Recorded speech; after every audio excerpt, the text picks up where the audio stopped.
चलिए आज अल्हम्दुलिल्लाह मैंने औरंगाबाद पूर्व औरंगाबाद ईस्ट कॉन्स्टिट्यूएंसी से मैंने अपना पर्चा दाखिल किया हूँ।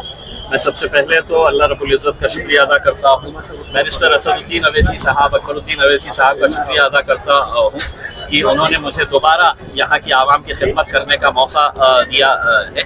अब आवाम के हाथ में है कि वो कितना साथ देती है। हम आवाम के बीच में पिछले 10 सालों से रहे हैं, हर समाज के लोगों को साथ में लेकर हमने काम करे हैं। अब इस बार विधानसभा का इलेक्शन आया है, बहुत सारी साजिशें हो रही है यहाँ पर कि कैसे ज़्यादा से ज़्यादा मुसलमान उम्मीदवार खड़े करके वोटों को बांटा जाए। और मैं ये ख़ास तौर से ये कहना चाहता हूँ कि भारतीय जनता पार्टी की हमेशा से ये साजिश रही है कि वो यहाँ पर जब चुनकर आते हैं तो वे विशेष तौर से मुसलमानों के कुछ लोगों को पकड़कर किसी को 5 लाख, किसी को 10 लाख, किसी को 20 लाख रुपए देकर वो खड़ा करते हैं ताकि वोटों का बंटवारा हो सके और वो अपनी सत्ता हासिल कर सके। इसी वजह से पिछले 3-4 इलेक्शन से हम देख रहे हैं यहाँ पर भारतीय जनता पार्टी किस आसानी के साथ जीत कर आ रही है। इस बार वो ज़्यादा कोशिश लगा रहे हैं क्योंकि इस बार है तो इम्तियाज जलील यहाँ से खड़ा हुआ है और उसे किसी तरह से नहीं लाना चाहिए। और उनके ऊपर के तमाम जितने भी नेता मंत्री हैं उन्होंने सब ने पूरी ताकत लगा दिए है और इनको निर्देश दिया गया है कि कोई भी आ जाए चलेगा, यहाँ पर इम्तियाज जलील को आप मुंबई के विधानसभा तक मत पहुँचने दीजिएगा करके, क्योंकि ये बंदा बोलता बहुत है और सच बोलता है, डट कर बोलता है और हमारी आंखों में आंखें डाल कर बोलता है। कौन नेता है वो? आप सीधा आरोप लगा रहे हैं बीजेपी के नेता पे।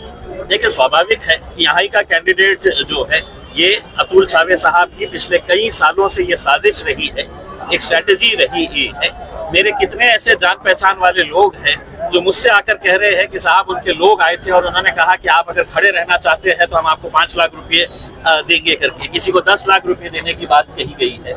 तो ये इस तरह का जो इलेक्शन जो चल रहा है, कहीं ना कहीं हम इलेक्शन कमीशन से ये अनुरोध करेंगे कि ये इलेक्शन को जो लोग धंधा बना लिए हैं कि इलेक्शन का वक्त आया, पैसा कमा लो और पैसा कमा के तो निकल जाओ, तो ये लोकतंत्र को कमजोर करने की एक साजिश है। विकास का काम किया गया है ऐसा उनका आरोप है। नांदेड़ का क्या है आपका? देखिए, नांदेड़ का हमने फॉर्म लिए थे, हमारी पूरी तैयारी हो चुकी थी, लेकिन कल तक हमने ये बताए थे कि आज हम ये इसके बारे में फैसला करेंगे।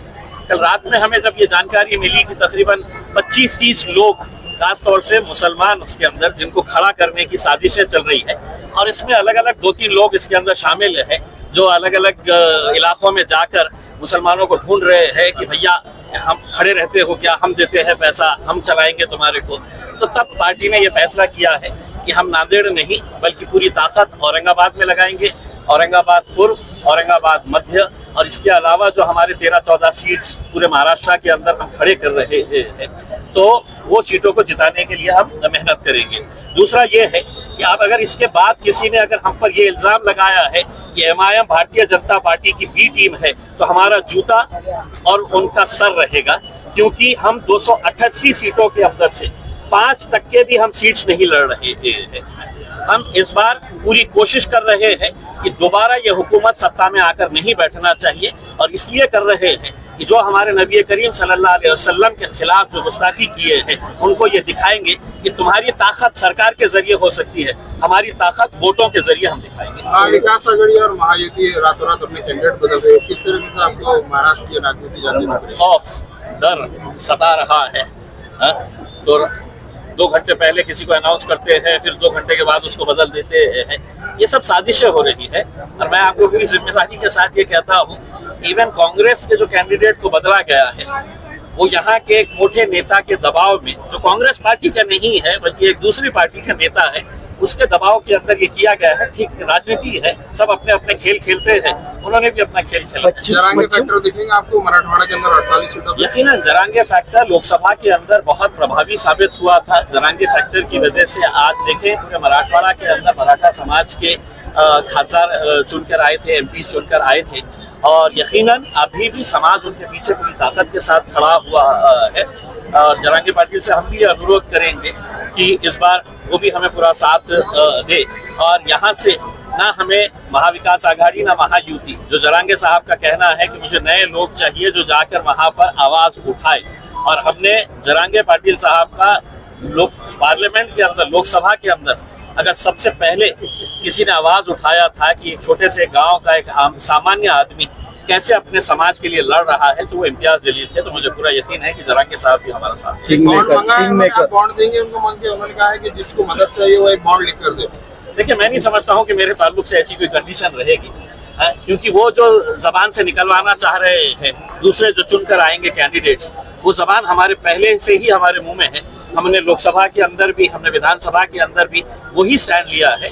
तो जरांगे पाटिल साहब की मांग है। किंग मेकर का जो भूमिका रहेंगी कैसी रहेंगी? देखिए, हमने पिछले 2-2.5 महीने से महाविकास आघाड़ी के पीछे पड़े थे कि हमने आप साथ में ले लीजिएगा, ताकि हम और आप मिलके एक फॉर्मिडेबल, एक फोर्स, एक बड़ी ताकत हम खड़े कर सकते हैं। उन्होंने दखल नहीं दी, लेकिन कहते हैं ना कि कहीं ना कहीं कुछ अच्छा होने वाला जब होता है ना, तो शायद 23 तारीख के दिन ऐसा मौका आ जाएगा कि इम्तियाज जलील और असदुद्दीन अवैसी साहब के घर के सामने महाविकास आघाड़ी के नेता खड़े रहेंगे कि भैया आपके इतने आमदार आए हुए हैं, आप हमारे सरकार के अंदर आप आइएगा। तो क्या भूमिका रहेंगी आप? किंग मेकर रहेंगे। नहीं जाएंगे क्या आप? किंग मेकर रहेंगे। हम साफ कह रहे हैं कि हमें महायुति नहीं चाहिए, हमें भारतीय जनता पार्टी, एकनाथ शिंदे और अजीत पवार नहीं चाहिए।